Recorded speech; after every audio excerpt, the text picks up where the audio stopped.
You're a frustrated Steelers fan, and I feel you. After all, it's been nearly a decade since Pittsburgh has appeared in a Super Bowl, just under 8 years, in fact.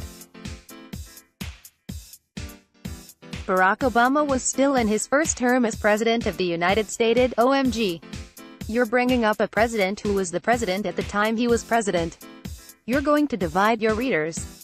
The end of the 2018 regular season didn't do much to end that long drought, not unless we all took some sort of hallucinogenic drug mere seconds before we thought we saw Xavier Grimble turn a sure touchdown into touchback in Denver way back on November 25. OMG.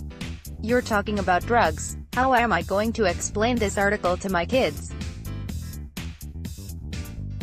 Anyway, once the Steelers were eliminated from playoff contention on December 30th, oh, who am I kidding? Way before that, you may have changed your online persona to Fire Tomlin, or something like that. I do know that every Steelers-related post on either their official Facebook page or BTSC's official Facebook page has been met with, "Yeah, but did they fire the coach?" type comments. Headline example, the Steelers know who they will be playing in 2019. Comment example, this team is going nowhere with Mike Tomlin. Headline example, Steelers donate to charitable cause.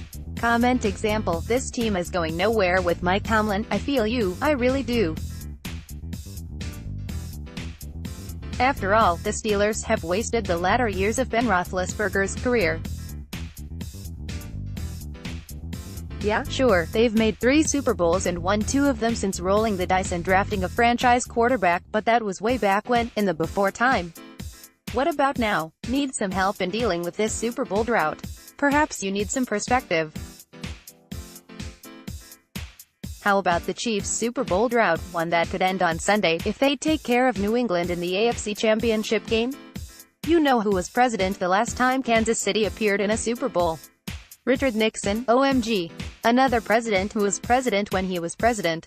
The actual date was January 11, 1970, Super Bowl IV against the Vikings, a game that took place years before Watergate became a reality. OMG. I read sports to escape. In case you need some more perspective, this was mere months after the United States landed men on the moon for the very first time. OMG. Walt Disney orchestrated that entire hoax. To give you even more perspective, January 11, 1970 was 2.5 years before I was even born, and I'm getting up there in age. OMG. I'm over 50. I don't need to hear about some punk who is only 46 years and 8 months old. This site has totally gone downhill. You just know there were fans back then who, shortly after the Chiefs knocked off the Vikings, 23-7, to win their first championship, probably said, "Yeah, I truly think the Chiefs have more talent than any team in football, and I look for them to win several more Super Bowls over the next decade or so." If those people only knew. But the Chiefs have a chance to end that drought.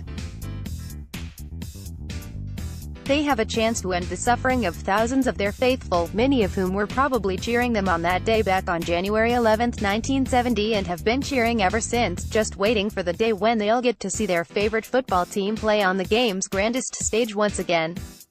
Okay, so now that you have gained some healthy perspective, you will appreciate what the Steelers were able to do in the fairly recent past, right?